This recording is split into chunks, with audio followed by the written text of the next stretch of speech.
Assalamualaikum dan salam sejahtera. Anda bersama saya Nur Zamri dalam berita semasa 3. Calon dan jentera Perikatan Nasional PN diingatkan untuk melipat gandakan aktiviti kempen bagi memastikan kemenangan dalam PRU Dun Sabah ke-16. Perdana Menteri Tan Sri Muhyiddin Yassin berkata setiap kelompok masyarakat perlu disantuni bagi mendengar sendiri permasalahan dan isu berbangkit. Tentang bagaimana seorang pemimpin melihat nasib rakyat, pemimpin tidak akan berdiam diri. Mau lihat bagaimana usaha mesti dibuat untuk pulihkan keadaan dan bantu rakyat sebab banyaknya menteri. Beliau yang juga pengurusi PN berucap pada program Ramah Mesra bersama jentera PN dan penduduk kawasan Dun Kuala Penyu di Beaufort. Jelasnya kredibiliti pemimpin PN dalam mentadbir negara telah terbukti khususnya ketika mengendalikan penularan COVID-19 serta memulihkan ekonomi negara. Paras air di 9 kawasan terjejas banjir di daerah Telang Usan, Sarawak masih pada paras air menahan setakat tengah hari tadi. Antara kawasan terjejas ialah SK Long Bemang, Klinik Kesihatan Long Bemang dan Kampung Long Buang. Menurut maklumat yang dikeluarkan Bilik Gerakan Bencana bahagian Miri pula terdapat penambahan sebuah sekolah terjejas banjir iaitu Sekolah Kebangsaan, Sekolah Rendah Kebangsaan Bernawa. Manakala paras air di 18 buah kampung dan 3 buah sekolah di daerah Beluru dalam keadaan menahan dan terdapat kawasan yang semakin surut. Sementara di Marudi, kawasan terjejas banjir dilaporkan pada paras menahan.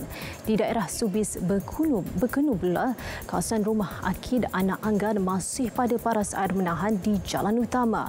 Sehingga kini tiada proses pemindahan dilakukan di kawasan terlibat banjir. Manakala di Baram, beberapa sekolah terjejas banjir masih tidak beroperasi berikutan paras air menaik. Menurut kenyataan Pejabat Pendidikan Daerah Baram, sekolah terlibat ialah SK Kuala Buk, SK Sungai Bong dan SK Long Benang. Sekolah-sekolah terbabit ditutup sementara kerana terlalu berisiko untuk pelajar. Seorang kanak-kanak perempuan maut manakala 6 lagi termasuk ibunya cedera selepas kenderaan dinaiki mereka terbabas di kilometer 33 Jalan Simpang Kerayong Mayam Berat Pahang semalam. Mangsa Siti Aida Syamimi Mahmud Fauzi 10 tahun maut di tempat kejadian akibat kecederaan parah pada bahagian kepala. Ketua Polis Daerah Berat, Deputi Superintenden Mansur Syamsuddin berkata mangsa menaiki kereta jenis Proton Wira dalam perjalanan dari arah Simpang Kerayong menghala ke Felda Mayam. Katanya sebaik tiba di lokasi kejadian, kereta dipandu ibu mangsa dipercayai gagal dikawal sebelum terbabas ke kiri jalan.